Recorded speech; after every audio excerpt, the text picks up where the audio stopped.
दोस्तों, तो कैसे हो आप सब। उम्मीद करूंगा कि आप सब अच्छे ही होंगे। तो दोस्तों, आज के इस वीडियो में हम आपको बताने वाले हैं कि खेसारी लाल यादव के गाने आंसू गंगा जल भइल फाइनली इस गाने को टी सीरीज हमार भोजपुरी यूट्यूब चैनल से रिलीज कर दिया गया है।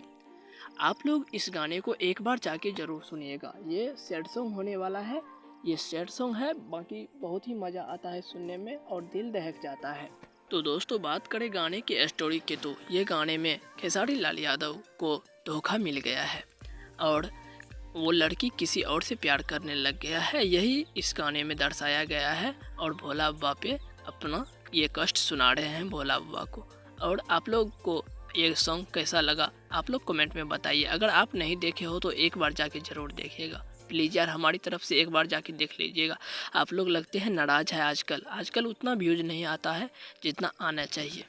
तो चलते हैं, तब तक के लिए आप हमारे चैनल को सब्सक्राइब कर लीजिए, आपको इसी तरह का इन्फॉर्मेशन देते रहेंगे। तो दोस्तों, आप लोग हमारे चैनल को सब्सक्राइब कर लीजिए। तब तक के लिए चलते हैं, फिर मिलेंगे अगले वीडियो में। बाय बाय, जय हिंद।